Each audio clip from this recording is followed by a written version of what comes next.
Olá, meus queridos irmãos e irmãs. Hoje, dia 28 de maio, sexta-feira da 8ª semana do Tempo Comum. Quero refletir convosco o Evangelho deste dia, tirado de Marcos, capítulo 11, versículos 11 a 26. Peço que depois, na sua oração pessoal, você leia com atenção este Evangelho e aprofunde esta meditação que irei fazer com você neste momento. Tomarei como base para a nossa reflexão de hoje 4 versículos deste Evangelho.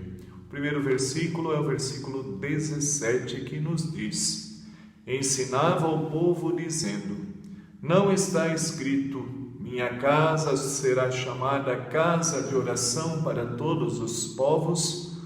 No entanto, vós fizestes dela uma toca de ladrões. Meus queridos irmãos e irmãs, a igreja é o local do encontro com Deus, do humano com o divino. Não é local de tirar vantagem, nem tirar benefícios próprios.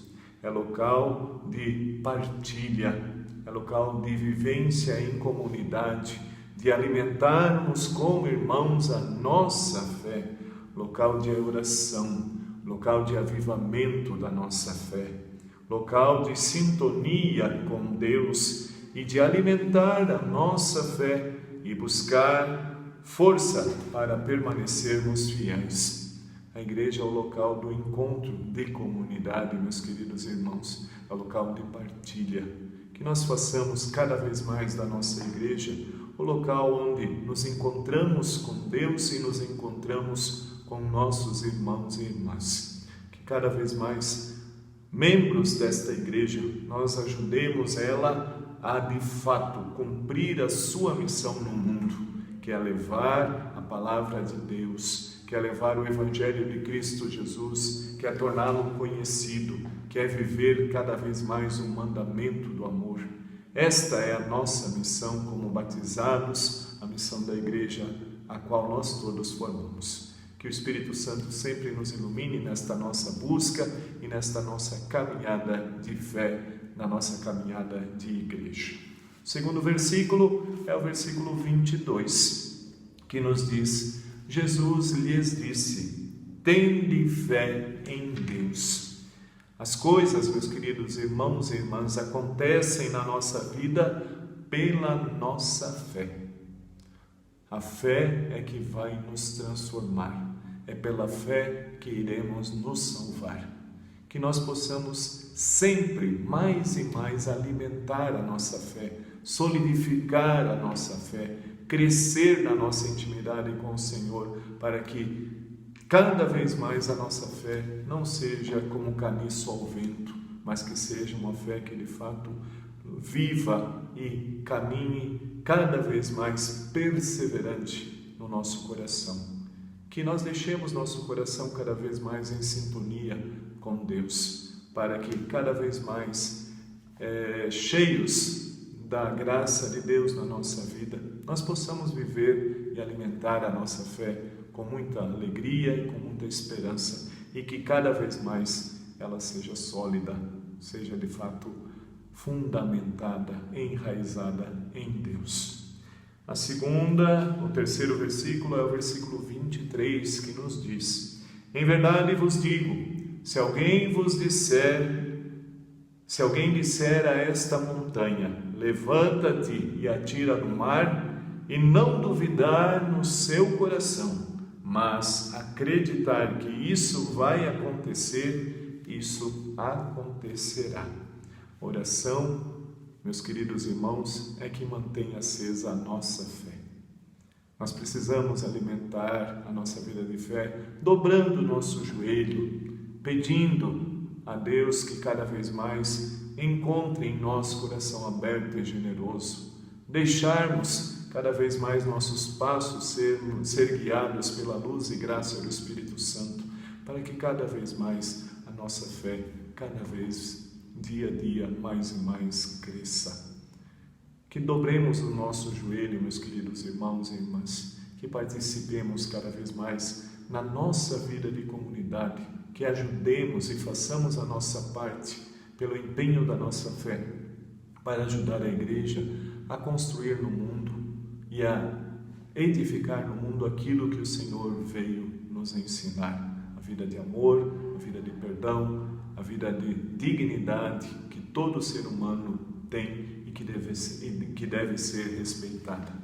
Que dobremos o nosso joelhinho, que participemos ativamente da minha vida de igreja cada vez mais, que edifiquemos com muito amor e com muito empenho a igreja para que ela cumpra a sua missão neste mundo. Que através da nossa oração, da participação dos sacramentos, através da participação da vida da igreja, da Eucaristia, a minha fé possa ser cada dia mais sólida, cada dia mais em sintonia com o Senhor Jesus. E o versículo 24, para finalizarmos, nos diz: por isso vos digo, tudo o que pedirdes na oração, acreditai que já recebeste e assim será. Meus queridos irmãos e irmãs, ter fé é lançar-se nas mãos de Deus, colocar nele toda a nossa confiança, e não só da boca para fora, mas de todo o coração, e deixar ele conduzir a nossa vida. Assim, meus queridos irmãos, tudo o que pedirmos com fé, Deus nos concederá no momento certo, do jeito dele e no tempo dele. Que saibamos nos colocar cada dia mais nas mãos de Deus e pedir que cada vez mais a nossa fé seja junto de Deus, que na nossa intimidade com Ele cresçamos na nossa fé, para perseverarmos neste mundo cumprindo o que o Cristo Jesus nos ensinou. Que o Espírito Santo sempre encontre em você, em cada um de nós, meus queridos irmãos e irmãs, coração aberto, generoso, para que a sua vida de oração seja sempre cada vez mais forte e presente na tua vida, alimentando e solidificando assim a tua vida de fé, para que te empenhes, nos empenhemos cada um de nós para colaborarmos no plano de Deus e fazer a Igreja cumprir a sua missão neste mundo. Para tanto, vamos pedir a bênção de Deus para este nosso dia. O Senhor esteja convosco, Ele está no meio de nós. Que o Senhor Deus vos abençoe, lhes dê saúde de corpo e de alma, santifique vossa vida, vosso lar. Que Cristo Jesus, seu Evangelho, o mandamento do amor, seja o centro de vossa vida e de vosso coração. E que pelo poder da sua oração, pela intimidade com o Senhor na sua vida, tua fé cresça, solidifique e te faça comprometido cada dia mais com Cristo Jesus e sua Igreja, para torná-lo conhecido, amado e venerado em cada coração. A bênção do Deus Todo-Poderoso, Pai, Filho e Espírito Santo. Amém. Um bom dia desta sexta-feira a todos vocês, queridos irmãos e irmãs. Fiquem com Deus. Forte abraço a todos.